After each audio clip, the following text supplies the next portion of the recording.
Hello friend, तो कैसे हो आप लोग? सब अच्छे होंगे। तो आज हम कंपैरिजन करने वाले हैं जिससे आपकी आंखें खुली की खुली रह जाएंगी। India in 1947 versus India in 2024। What have be achieved and what have be lost. इस जर्नी ने 1.4 बिलियन पीपल्स की लाइफ को कैसे इम्पैक्ट किया। चलो शुरू करते हैं। India in 1947 for the last time to be replaced by the banner of the new Indian government.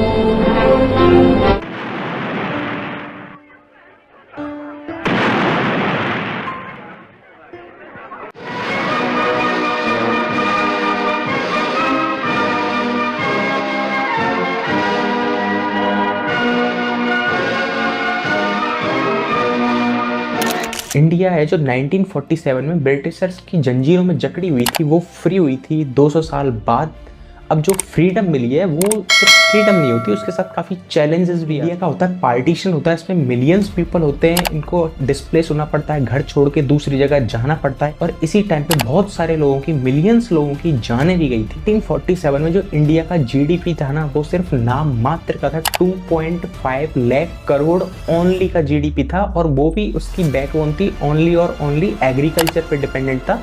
Industrial development वगैरह तो आप ये कह सकते हो कि सिर्फ ना के बराबर। यकीन नहीं करोगे, 1947 में इंडिया के सिर्फ 12% लोग थे जो सिर्फ लिटरेट थे। भाई यकीन करोगे तुम आज की, मतलब सिर्फ इंडिया के 12% लोग पढ़े लिखे हैं और सारे अनपढ़ लोग हैं। जो लोगों की एवरेज लाइफ होती थी वो सिर्फ 34 ईयर। उस टाइम का जो इंफ्रास्ट्रक्चर था ना, तो रोड ले लो, रेलवे ले लो, हेल्थ केयर ले लो, एजुकेशन ले लो, या फिर कोई भी सेक्टर ले लो, उस टाइम इंडिया की जो कंडीशन थी ना वो बहुत मिनिमल थी, और मतलब नॉन एग्जिस्ट कह सकते हो किसी भी चीज में। अपन ये कंडीशन आई है तो एक सिर्फ वो एक होप लेके आई है। और देखो, इंडिया एक ऐसी चीज है जिसने एक पक्षी की उड़ता है ना, जैसे वो सीखता है, तो हमने सीखते सीखते इतने सालों में बहुत कुछ अचीव किया है अपन ने।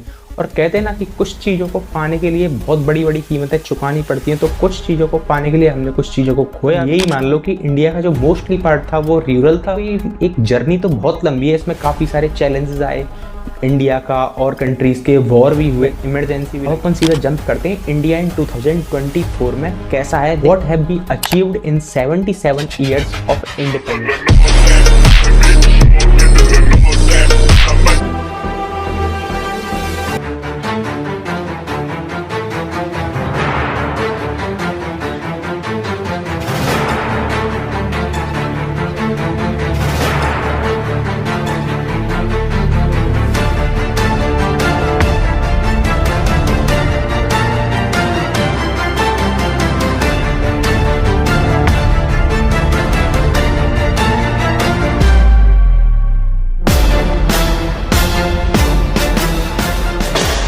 अगर इकोनॉमी की बात करते तो इंडिया की जीडीपी है ना, वो भाई 300 लाख करोड़ से, भाई उस टाइम कितनी थी? ओनली 2.5 लाख करोड़ थी। इस टाइम 300 लाख करोड़ है, और जो फिलहाल वर्ल्ड की 5th लार्जेस्ट इकोनॉमी है। And at now we are global players in all field. And technology की बात करते तो इंडियन स्पेस पायोनियर है, and Chandrayaan 3 and Gaganyaan mission अपनी जो ब्रिलियंस है, इंटेलिजेंस है, उसको शो कर 77 ईयर्स में अर्थ से लेके मून तक पहुंच गए, चंद्रमा तक पहुंच गए। भाई हम और क्या चाहिए था? और उस टाइम सिर्फ हमारी ये थे कि रोड, रेलवे नेटवर्क इतना गंदा। अब का अगर इंफ्रास्ट्रक्चर अपन देखते हैं तो वो दिल्ली मुंबई एक्सप्रेस पे देख लो, चाहे वंदे भारत ट्रेन देख लो, या फिर जो मेट्रो सिटी है उनकी कनेक्टिविटी देख लो। चाहे हम चलो मानते हैं हमारी ट्रेन भाई 5-6 घंटे लेट चलती है, बट हमने थोड़ा डेवलप तो किया है इतना, वो भी धीरे धीरे कोशिश है कि इसको सुधार लेंगे। ठीक है, अभी रिग्रेट फील मत करो, जो अचीव किया है उसको एक्सेप्ट करो। एंड अगर एजुकेशन की बात करते तो उस टाइम इंडिया के सिर्फ 12% लोग पढ़े लिखे होते थे, और आज है ना वो लिटरेसी 77% है। अब हमने एस्टेब्लिश किए हैं IIT की है, IIM, एम्स, और मतलब अपन अपनी चीज़ों के लिए वर्ल्ड में जाने जाते हैं। ठीक है,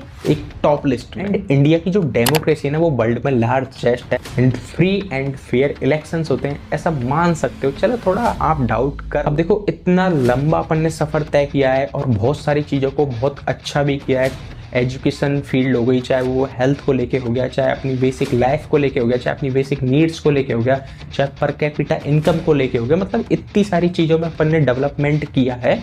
तो देखो वो कहते हैं ना कि अपन ने कुछ ना कुछ खोया भी है, तो अब हम उस चीज पे बात करेंगे व्हाट वी लॉस्ट। इस चैलेंज को पाना इतना इजी भी नहीं है। एवरी सक्सेस होती है हैज इट्स कॉस्ट होती है, मतलब ऐसे तो कुछ मिल ही नहीं सकते। तो अब इन्वायरमेंट को लेके बात करते हैं, सबसे बड़ा मुद्दा तो ये इंडस्ट्रियलाइजेशन हुआ है, अर्बनाइजेशन हुआ है, शहरीकरण हुआ है, लोग गाँव से जाके शहरों में बसे हैं, शहर डेवलप हुए हैं। तो इसके लिए क्या हमको जंगल को काटना पड़ा, एयर पॉल्यूशन बढ़ा, वाटर पॉल्यूशन बढ़ा।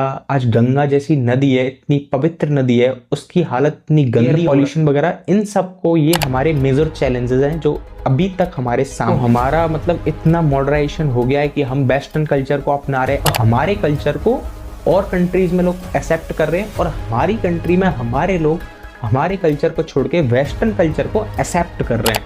मतलब ये चीज़ें हैं जो मतलब लोगों को ध्यान देनी चाहिए, मतलब अपने कल्चर को ही भूलते जा रहे हैं। एंड अगर वेल्थ की बात करते हैं तो जो रिच लोग थे वो अमीर होते जा रहा है और गरीब होते जा रहा है, जबकि इंडिया के जो भी 10% लोग हैं ना वो बिलो पॉवर्टी लाइन है। उनके लिए मतलब बेसिक नीड्स की जो चीज़ है ना उनको पाना भी बहुत मुश्किल है। एंड देखो 1947 से पहले डेवलपमेंट नहीं था, ना टेक्नोलॉजी थी, ना स्मार्टफोन थे, ना पैसे, मतलब बहुत मिनिमल चीज़ें होती थी ऐसी टेक्नोलॉजी के बारे में बात। तो लोगों का गाँव में जीवन होता था, एक मतलब जॉइंट फैमिली होती थी उस टाइम, एक अच्छा इन्वायरमेंट होता था, अच्छा खाते थे, मतलब एक प्योर खाना खाते थे सब कुछ, ना कोई पेस्टिसाइड यूज़ कर रहा ना कुछ कर रहा, सब कुछ ऑर्गेनिक होता था।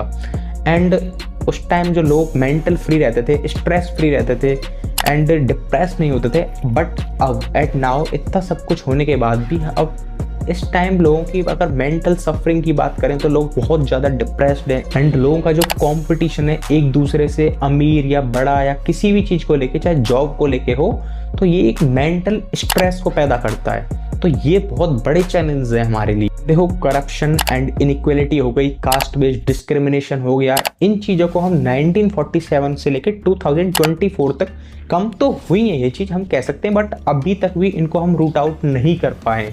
तो ये एक हमारे लिए बहुत बड़े चैलेंज हैं कि इनको अभी हमको मतलब आगे भी फ्यूचर में कुछ प्रोग्रेस करनी है, तो इन चीज़ों को सामने रख के आगे बढ़ना होगा। 1947 से लेके 2024 तक इसने आपकी और हमारी लाइफ पे क्या इम्पैक्ट डाला, उन चीज़ों पे बात करते हैं। देखो 1947 और कुछ टाइम तक हमारे पास कोई अपॉर्चुनिटी नहीं होती थी पैसे अर्निंग के लिए, बट एट नाउ एक नॉर्मल स्टूडेंट भी एजुकेशन के बेस पर एक नासा में जाने का सपना देख सकता है, कोई भी बड़ा स्टार्टअप डालने की सोच सकता है, कोई भी गवर्नमेंट जॉब पा सकता है अपनी मेहनत से, हार्ड वर्क से।